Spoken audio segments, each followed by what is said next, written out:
दोस्तों फिर से स्वागत है आपका वर्कशॉप कैलकुलेशंस एंड साइंस की क्लास में, जिसमें चल रहा था अपना चाल एवं वेग।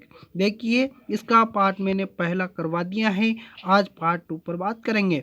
जैसे कि मैंने बोला था कि अपन नेक्स्ट वीडियो में करेंगे बात सवाल टाइप क्वेश्चंस पर, तो वो मैं लेके आया हूँ। तो आप अंतिम तक वीडियो को देखते रहिए, आपको बहुत ही फ़ायदा होने वाला है। और उसी के साथ जो क्वेश्चंस लेके आया हूँ वह पिछले वाले एग्ज़ाम में, पिछले वाले परीक्षा पेपर में आ चुके हैं। तो देखिए, एनसीईआरटी 2015 का क्वेश्चन है, ये 2015 का है, 2014 का है, 2018 का है।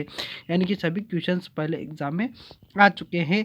तो आप ज़रूर ध्यान दीजिएगा, आपको यह अनुभव होगा कि किस टाइप के एग्ज़ाम में क्वेश्चंस पूछे जाते हैं। तो आप अंत तक वीडियो को ज़रूर देखिए। अब क्वेश्चन शुरू करवाने से पहले आपको ले चलता हूँ कुछ नियम पर।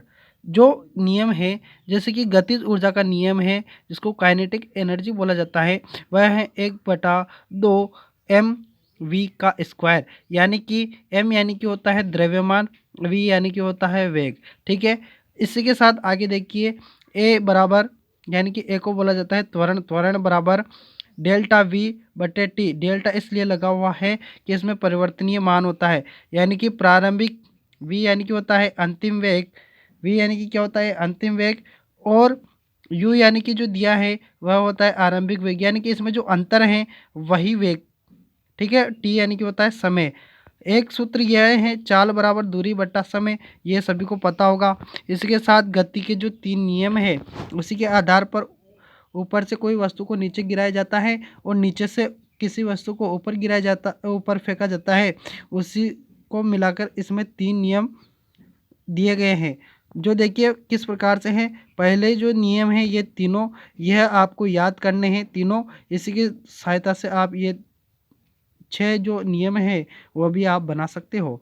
पहला जो नियम आपको दिख रहा है कि जो है कि v यानी कि अंतिम वेग बराबर u यानी कि प्रारंभिक वेग प्लस त्वरण बटे टी, सॉरी इंटू टी। तो इसमें जब ऊपर से कोई, इसी नियम के आधार पर अगर कोई वस्तु को ऊपर से नीचे गिराया जाता है तो अपन को कुछ नहीं करना, जो त्वरण है उसको हटा देना है और उसकी जगह रख देना है अपन को गुरुत्व आकर्षण बल। यानी कि जो गुरुत्व आकर्षण बल का जो मान है वह रख देना है। और उसी वस्तु को अगर नीचे से कोई ऊपर फेंकता है तो वहाँ जब प्लस है नियम में, वहाँ लगा देना अपन को माइनस। और ऊपर से जब, नीचे से कोई वस्तु को जब ऊपर फेंका जाता है तो उसको मंदन बोला जाता है, मंदन से उसको दर्शाया जाता है, ध्यान रखिएगा। तो उसमें क्या कुछ नहीं करना, अपन को माइनस लगा देना है। इसके साथ दूसरा जो आपको दिया है एस, क्या है, तो एस है परिवर्तनीय दूरी। यानी कि उसमें अंतर, किसी वस्तु को जैसे कि 10 मीटर दूर, 10 मीटर ऊंचाई से, तो वह विस्थापन ही एस से दर्शाया जाता है। यू का मैंने बता ही दिया आपको कि यू क्या है, तो यू प्रारंभिक वेग है। टी यानी कि समय प्लस 1/2, यहाँ है त्वरण, क्योंकि यह तो 37 पे है तो यहाँ पर तो ए ही आएगा, यानी कि त्वरण आएगा। टी यानी कि समय, समय का स्क्वायर करना है। और उसी वस्तु को अगर उसी नियम पर ऊपर से नीचे की ओर फेंका जाता है तो विस्थापन बराबर प्रारंभिक वेग समय प्लस 1/टी। अब देखिए ए की जगह क्या आ गया, गुरुत्वाकर्षण बल आ गया। यानी कि यहाँ पर अपन को गुरुत्वाकर्षण बल लगाना है, टी स्क्वायर। यानी कि त्वरण को हटा, जहाँ पर त्वरण है और जब किसी वस्तु को ऊपर फेंका जाता है तो त्वरण की जगह अपन को जी लगा देना है। तीनों नियमों में बस यही अंतर है। देखिए ए है, वहाँ पर जी जी जी लगाया हुआ है, बाकी पूरा का पूरा नियम वैसा का वैसा ही है। उसी के साथ आप देखिए कि यहाँ पर माइनस माइनस माइनस है, क्योंकि यहाँ प्लस है, उस जगह क्या कर दिया है माइनस लगा दिया है, बाकी पूरा का पूरा सेम है। तो आप इस बात का ध्यान रखिएगा कि इसमें कोई अंतर नहीं है। तीनों, यह आपको तीनों याद हो गए तो आप इनका बना सकते हो। ठीक है, ऊपर से नीचे का और नीचे से ऊपर तक का। ठीक है, तो आपको बात समझ में आ गई होगी। जिस प्रकार से अपन क्वेश्चंस करेंगे उसी प्रकार से आपको फिर अच्छी प्रकार से समझ में आ जाएगा। तो अपन डायरेक्ट आते हैं क्वेश्चंस पर। देखिए, यह जो लास्ट नियम है, यह वी, यानी कि जो है कि अंतिम वेग का स्क्वायर बराबर प्रारंभिक वेग का स्क्वायर प्लस 2 त्वरण विस्थापन, है ना। तो इस प्रकार से सूत्र है, इनको किस प्रकार से प्रयोग करेंगे, आते हैं डायरेक्ट क्वेश्चंस पर। पहला ही क्वेश्चन से आपका जो स्क्रीन पर है देखिए, एक भवन के ऊपर से एक पत्थर को नीचे की ओर गिराया जाता है तो 10 सेकंड के बाद पत्थर का वेग क्या होगा। देखिए 10 सेकंड के बाद पत्थर का वेग क्या होगा, तो अपन को इसमें क्या क्या दिया है, तो देखिए कि यहाँ पर देखिए आप कि इसमें दिया है, देखिए कि ऊपर से नीचे की ओर गिरा रहे, किसी भी वस्तु को क्या कर रहे हैं, तो ऊपर से नीचे, है ना। तो मैंने अभी दर्शाया है आपको, तो आप ध्यान रखिए ऊपर से नीचे की ओर गिरा रहे हैं वस्तु को, है ना। टी यानी कि दिया है इसमें समय, यानी कि 10 सेकंड, ये तो आपको बात पता चली गई होगी, ठीक है। इसी के साथ आप देखिए आगे कि जब ऊपर से नीचे गिराएंगे किसी वस्तु को तो प्रारंभिक वेग क्या होगा, शून्य होगा ना। तो प्रारंभिक वेग को किससे दर्शाते हैं, यू से। तो प्रारंभिक वेग क्या होगा, शून्य। और अंतिम वेग, तो देखिए किसी भी वस्तु को जब अपन ऊपर से तो हाथ में पकड़े हुए तब तो कुछ भी गति नहीं है, शून्य है। तब इसको नीचे गिराएंगे तो जब नीचे टकराती हुई वस्तु का वेग क्या होगा, वही इसमें ज्ञात करना है। यानी कि 10 सेकंड के बाद पत्थर का वेग क्या होगा, यानी कि उसकी गति क्या होगी, तो वह अपन को ज्ञात करना है। यानी कि v बराबर होता है अंतिम वेग, तो यही अपन को क्या करना है, ज्ञात करना है। तो यह क्या है, तो यह क्या है, अपन को ज्ञात करना है। देखिए मैं फिर से बता देता हूँ कि वेग अपन को क्या करना है, अंतिम वेग अपन को क्या करना है, ज्ञात करना है। अब इसी के साथ फिर से अपन आते हैं इन नियमों पर, तो अपन देखेंगे कि कौन सा नियम इसमें लागू होगा। तो अपन को देखिए, अपन को दो चीज़ें दी हुई हैं, टाइम और प्रारंभिक वेग। तो देखिए यह पहला नियम ही अपन का काम कर जाएगा। देखिए इसमें दिया है, अब देखिए अपन को ऊपर से नीचे की ओर वस्तु को फेंका जा रहा है, तो यह सूत्र अपना काम में आएगा। यानी कि अपन को क्या याद करना है, v, जो कि क्या है, अंतिम वेग है। और इसी के साथ प्रारंभिक वेग अपन को दिया है प्लस g। अब जो g है वो क्या होता है, गुरुत्वाकर्षण बल। गुरुत्वाकर्षण बल का मान क्या होता है, यह आपको ज्ञात होना जरूरी है। तो 9.81 मीटर प्रति सेकंड होता है, यह आपको ज्ञात होना जरूरी है, ठीक है। तो इसी सूत्र को रख देंगे अपन, सूत्र क्या है, तो सूत्र अपन डायरेक्ट यहाँ पर लिख देते हैं। सूत्र क्या है, तो सूत्र है आपका, यहाँ रखता हूँ मैं, सूत्र है आपका v बराबर u प्लस जी ओ टी, ठीक है। तो अपन इस सूत्र के हिसाब से करेंगे तो डायरेक्ट देखिए कि v बराबर अपन को ज्ञात करना है, u का मान क्या है, तो u का मान 0 है, प्लस g का मान अपन ने लिख दिया है 9.81 है, और इंटू टी यानी कि सेकंड समय कितना है, 10 है, बराबर v बराबर जो है, अब देखिए इन दोनों को इंटू करने पर कितना होगा, 0 है तो ये तो 0 हो गया, इसका कोई मतलब नहीं है। जब इन दोनों को गुणा करेंगे तो क्या हो जाएगा, 98.1 आंसर होगा। और यह क्या होगा, मीटर प्रति सेकंड। देखिए इसमें जब यहाँ पर मीटर प्रति सेकंड था तो ये भी मीटर प्रति सेकंड यहाँ पर लग जाएगा। ये ध्यान रखने वाली बात है, क्योंकि इस पे भी चक्कर पड़ जाता है बच्चे और गलत करके आ जाते हैं। तो देखिए ये कहाँ पर है, तो 98.1 मीटर सेकंड यहाँ पर है, देखिए प्रति सेकंड। तो यह आंसर अपना क्या हो जाएगा, सही आंसर हो जाएगा। अगला क्वेश्चन से गुरुत्व आकर्षण बल का मान होता है, तो ये अभी अपन ने इस क्वेश्चन में किया है, g बराबर 9.81, तो 0.81 मीटर प्रति सेकंड स्क्वायर। तो यहाँ पर स्क्वायर आएगा, स्क्वायर लगाना भूल गया मैं। तो यहाँ पर क्या हो जाएगा कि ये जो है, तो यह आंसर आपका सही हो जाएगा। अगला क्वेश्चन से आपका कि त्वरण के कारण गुरुत्व आकर्षण, ये 2015 में आया हुआ क्वेश्चन से, और इसी प्रकार का 2014 में भी आया हुआ क्वेश्चन से। देखिए कैसे इसने लैंग्वेज चेंज की है कि कि त्वरण के कारण गुरुत्व आकर्षण मीटर प्रति सेकंड स्क्वायर में है, जिसमें जी से दर्शाया जाता है, तो निम्न में से जी का मान क्या होगा? तो वही होगा जो इसमें था। तो इसमें भी कौन सा आंसर हो जाएगा? 9.81 मीटर प्रति सेकंड स्क्वायर। ठीक है, अगले क्वेश्चन पर आते हैं। अगला क्वेश्चन है आपका,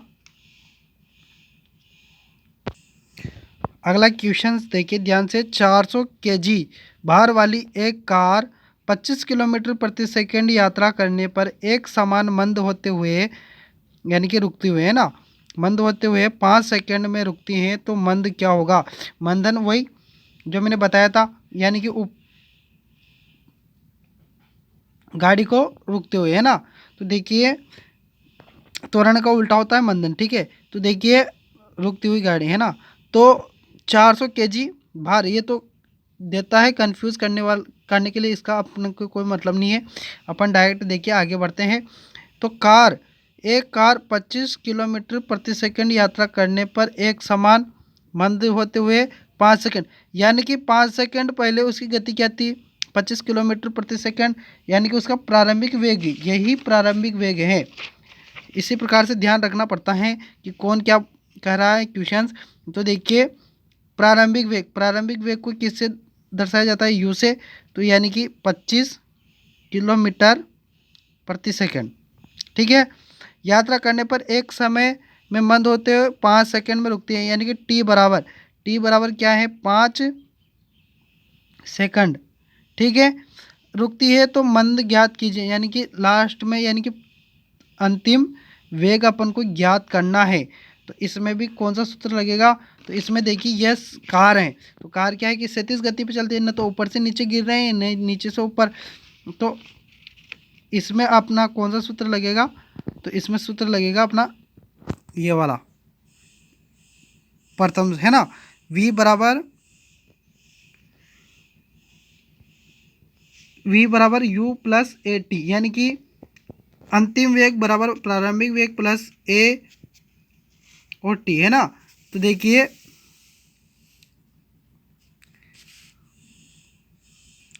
सॉरी यहाँ पर गलती होगी। देखिए मंद क्या होगा, यानी कि अपन को क्या ज्ञात करना है? एक ज्ञात करना है, एक ज्ञात करना है।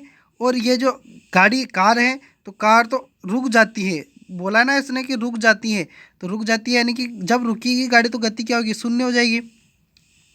ठीक है, तो गति क्या हो जाएगी? शून्य हो जाएगी। तो अपना सूत्र लगाएंगे अपन डायरेक्ट पहला वाला, है ना। तो v बराबर u प्लस ए टी, ए यानी कि इसको त्वरण भी बोला जा सकता है और मंदन भी, यानी कि रुक रही है तो मंदन, और अगर गति प्रारंभ होती तो ये क्या होता? त्वरण हो जाता। यानी कि अपन डायरेक्ट सवाल पर आते हैं। तो अपना जो प्रारंभिक ये अंतिम वेग है वो क्या है? शून्य है। और प्रारंभिक वेग क्या है? तो वह है 25 प्लस ए बराबर अपन को ज्ञात करना है, और टी यानी कि समय है अपने पास 5। ठीक है, आगे बढ़ते हैं। तो आगे बढ़ेंगे तो देखिए कि यह 25 इधर आ जाएगा, तो क्या हो जाएगा? माइनस की 25 बराबर ए अपनी जगह है और 5 भी अपनी जगह है। तो लास्ट में ए, ये 5 25 के नीचे आएगा, तो -25/5, इससे कटेगा तो क्या जाएगा? -5। अब देखिए -5 किलोमीटर प्रति सेकंड स्क्वायर। तो देखिए यहाँ पर ध्यान दीजिएगा कि यह माइनस आया है, तो यह अपना आंसर हो जाएगा बी वाला। ठीक है, जाहिर है कि आपको सवाल समझ में आया होगा। अगर नहीं आया तो आप ज़रूर वीडियो को फिर से देखिएगा रिपीट करके, तो आपको ज़रूर समझ में आ जाएगा। देखिए मैं फिर से बोल देता हूँ कि सभी सवाल नियमों पर आधारित है, तो नियम आपको याद करने ही होंगे। इससे कोई अलग नियम नहीं है कि उससे आप कर सको, तो यानी कि यही नियम आपको याद करने पड़ेंगे। अगला क्वेश्चन है आपका, यदि 4 केजी द्रव्यमान वाली वस्तु को 100 मीटर की ऊंचाई से गिराया जाए तो भूमि से स्पर्श करने के समय इसका वेग क्या होगा? यानी कि देखिए भूमि के स्पर्श करने, ऊपर से नीचे गिरा रहे हैं इसमें भी, तो भूमि से स्पर्श करने पर, तो इसमें भी क्या याद करना है अपन को? अंतिम वेग है ना। और अंतिम वेग तो देखिए यदि 4 kg द्रव्यमान से अपन का कोई इसमें मतलब नहीं है, ठीक है। 100 मीटर की ऊंचाई से नीचे गिराया जाता है ना, 100 मीटर की ऊंचाई से गिराया जाए तो एस बराबर यह होता है विस्थापन। मैंने बताया था आपको कि दूरी होती है उसको एस से दर्शाया जाता है, मीटर है ना। 100 मीटर की ऊंचाई से गिराया जाए तो जब गिराएंगे तो प्रारंभिक वेग क्या होगा, 0। और अंतिम वेग क्या होगा, अंतिम वेग क्या होगा, तो अंतिम वेग अपन को इसमें ज्ञात करना है। और इसी के साथ अपना अब नियम देखेंगे तो इसमें भी वही नियम है। देखिए यह एस वाला है ना, तो देखिए इसमें अपन को क्या क्या दिया है, तो इसमें अपन को एस बराबर दिया है तो एस इसमें भी है, जी इसमें अपन के पास है सिर्फ 2 हैं, यू यानी कि प्रारंभिक वेग और अंतिम वेग है, ठीक है। तो इस नियम को अपन लागू करेंगे, इस नियम पर चलेंगे। अपन ने इसको क्यों नहीं लिया, तो देखिए इसमें समय नहीं दिया, सवाल में समय नहीं दिया कहीं पर भी, देखिए तो समय नहीं दिया तो इसमें क्या होता है कि दूसरे नियम में अपन को टी की जरूरत पड़ती, तो इसमें समय नहीं है यानी कि इसको भी अपन प्रयोग नहीं कर सकते। इसमें भी टी दिया है तो इसको भी अपन प्रयोग नहीं कर सकते। और देखिए इसमें अपन के टी नहीं दिया है तो इसमें अपन इसको प्रयोग कर सकते हैं क्योंकि इसमें टी नहीं है, और उसमें भी समय नहीं दिया है तो अपन को समय की कोई ज़रूरत नहीं है, अपने पास जो है वही अपन। तो इसमें क्या है कि नियमों को किस प्रकार से कैसे प्रयोग किया जाता है वह इस प्रकार से समझना पड़ता है। तो क्या क्या दिया है अपन को, एस दिया है तो यह देखिए एस दिया है तो यानी कि दोनों नियम में से कौन सा प्रयोग करें, तो इसमें अपन को टी नहीं दिया है, समय नहीं दिया है तो यह भी प्रयोग नहीं करेंगे, यह प्रयोग करेंगे। तो क्या है नियम अपना, वी स्क्वायर बराबर जो है और यू का स्क्वायर प्लस, और देखिए वस्तु को ऊपर से नीचे की ओर गिराया जा रहा है, नहीं कि नीचे से ऊपर की ओर फेंका जा रहा है। नीचे से ऊपर की ओर फेंकते तो यह प्रयोग करते, लेकिन ऊपर से नीचे की ओर फेंका जा रहा है तो यह अपन प्रयोग में लेंगे। तो देखिए 2g और लास्ट में है एस, यह नियम आपको याद रखना पड़ेगा। और इसी के साथ आगे बढ़ेंगे तो देखिए आगे बढ़ते हैं तो v बराबर दिया है, वी स्क्वायर बराबर अपन को क्या करना है, ज्ञात करना है। यू यानी कि 0 दिया है तो 0 लगा देंगे, प्लस 2 इंटू जी का मान आपको मैंने पहले भी लिखाया है, जी का मान क्या होता है 9.81 इंटू एस बराबर विस्थापन यानी कि 100 दिया है, ठीक है। इसी के साथ आगे बढ़ते हुए सवाल को करते हुए आगे बढ़ते हैं तो देखिए v बराबर 0 का तो 0 हो गया।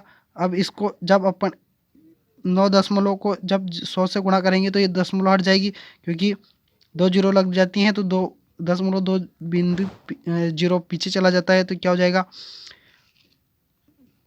2 इंटू 981 हो जाएगा, है ना। दोनों को गुणा करने पर क्या होगा, वी स्क्वायर बराबर 2 2 कम 2 8 2 16 के 6 80 लगा 1 9 18 18 ने 1 कितना हो जाएगा 19। तो अब इसका क्या होता है कि v बराबर स्क्वायर इधर से हटेगा तो इधर क्या लग जाएगा अंडर रूट लग जाएगा। अब इसका क्या निकालना पड़ेगा अपन को, वर्गमूल। तो वर्गमूल कैसे निकालते हैं,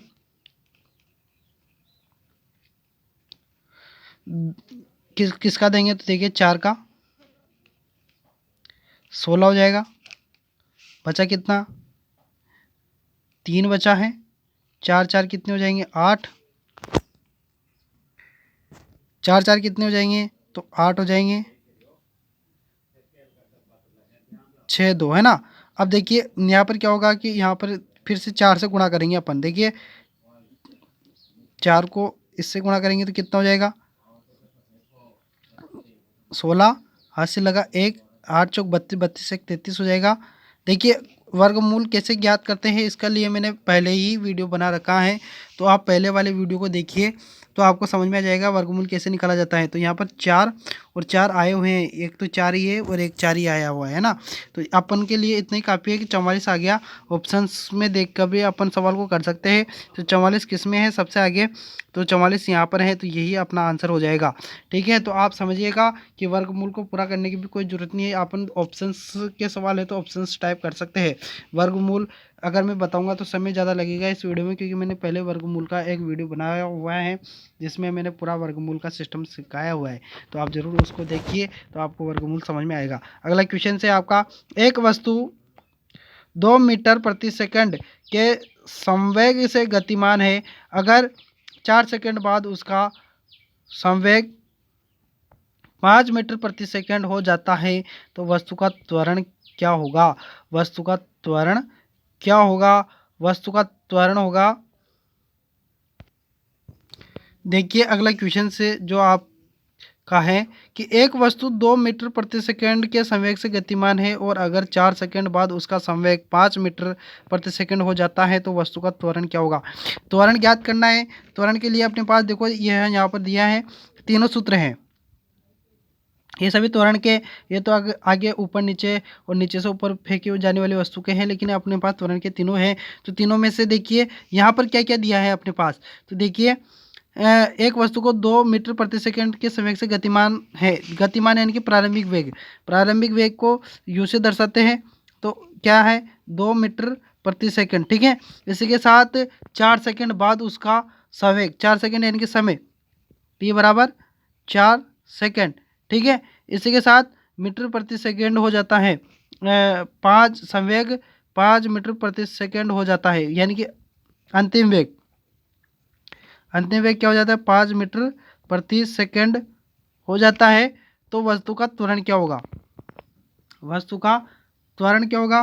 तो इसका नियम है आपके पास। तो इसमें देखिए कौन सा नियम लगेगा। तो देखिए यहाँ पर अपन को तीनों चीज़ें दी हैं, तीनों चीज़ें दी हैं। तो यह देखिए ऊपर वाला, इनमें विस्थापन दिया नहीं है, तो विस्थापन दिया नहीं है, तो विस्थापन के लिए एस लगता है, तो एस दोनों में नहीं है, यानी कि ये दोनों तो लगेंगे नहीं, बचा क्या यही। तो यही अपना नियम इसमें लग जाएगा। तो देखिए क्या नियम है, v बराबर u प्लस ए टी। देखिए अगर एस दिया होता तो इन दोनों का प्रयोग करते, न कि इसका। और अगर टी समय नहीं देता, देखिए समय, इसमें समय दिया है तो ये तो प्रयोग में लेंगे नहीं, क्योंकि इसमें समय है ही नहीं। इसमें समय है लेकिन एस दिया है तो एस इसमें है नहीं। ठीक है, यह दोनों नहीं है, टी और समय नहीं है, तो यही प्रयोग में लिया जाएगा। अब देखिए जिस प्रकार से जमाते हैं, तो इसमें क्या पूछा है अपने से? त्वरण पूछा है। त्वरण यानी कि ए बराबर पूछा है। तो वी बराबर क्या दिया है? वी बराबर दिया है 5 बराबर अंतिम, तो सॉरी हाँ, यू बराबर दिया है प्रारंभिक वेग जो है वह 2 दिया है, प्लस ए अपन को ज्ञात करना है। टी बराबर यानी कि समय दिया है अपन को 4 सेकंड। ठीक है, अब आगे बात करें तो देखिए ये 2 इधर आ जाएगा, तो यानी कि 5 माइनस 2 हो जाएगा, बराबर ए जय के जय हैं और ये 4। ठीक है, अब अपन की क्या करेंगे, यहाँ क्या हो जाएगा? ए बराबर कितना हो जाएगा? 3 बटे ये 4। जब इंटू होता है ऐसे तो इक्वल के इधर आता है तो क्या हो जाता है? नीचे आ जाता है, तो यहाँ पर 4 हो जाएगा। अब जब इसको अपन भाग देंगे 3 में 4 का, तो बराबर हो जाएगा आपका कितना हो जाएगा? 0.7 7 28 है ना, बच्चे 2 35। ठीक है,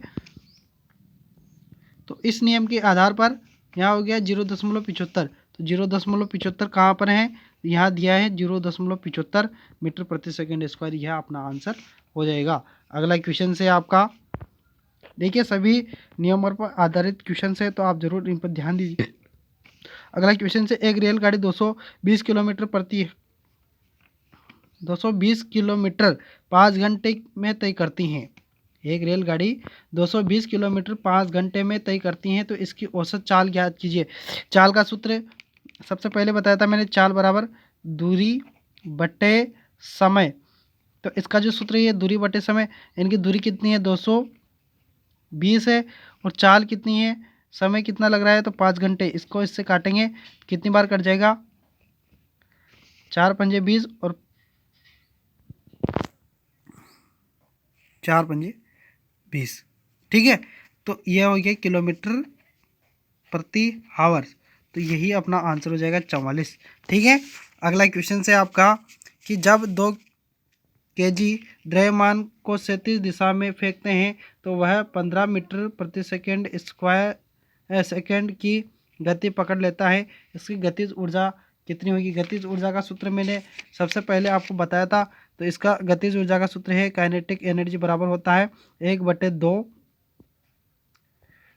द्रव्यमान वेग स्क्वायर। तो देखिए इस सूत्र को यहाँ पर काम में लेंगे। देखिए सूत्र है आपका काइनेटिक एनर्जी बराबर 1/2 mv², है ना। तो देखिए इसमें दिया है द्रव्यमान, द्रव्यमान कितना दिया है? तो यहाँ पर लिख देता हूँ मैं साइड में। द्रव्यमान दिया है अपन को m बराबर दिया है 2 kg। ठीक है, और 15 मीटर प्रति सेकंड की गति पकड़ लेता है। तो ये द्रव्यमान है ना। तो द्रव्यमान दिया है अपने पास, द्रव्यमान सॉरी ये वेग दिया है अपन को 15 मीटर प्रति सेकंड, है ना। तो इसी आधार पर अपन जब हल करेंगे इसको, तो यहाँ पर बारी बारी से सभी चीज़ें रखेंगे। 1/2 है ना, इंटू m यानी कि द्रव्यमान यानी कि 2 इंटू 15 का क्या हो जाएगा? स्क्वायर हो जाएगा। आगे बढ़ेंगे, इस 2 से ये 2 खत्म, 15 का स्क्वायर कितना होता है? तो 225 होता है। तो बराबर क्या हो जाएगा? 225। अब देखिए ऊर्जा को काय में नापते हैं? तो जूल में। तो जूल यानी कि 225 जूल हो जाएगा। तो ये डी वाला अपना आंसर हो जाएगा। तो जाहिर है कि आपको सभी नियम और शर्तें समझ में आ गए होंगे। तो आप ज़रूर, अगर अभी तक आपने हमारे चैनल को सब्सक्राइब नहीं किया है तो चैनल को सब्सक्राइब कर दीजिएगा, और वीडियो अगर आपको पसंद आया हो तो लाइक ज़रूर कीजिएगा। ठीक है, मिलते हैं अगले वीडियो में। फ़िलहाल के लिए दीजिए हमें इजाज़त। धन्यवाद।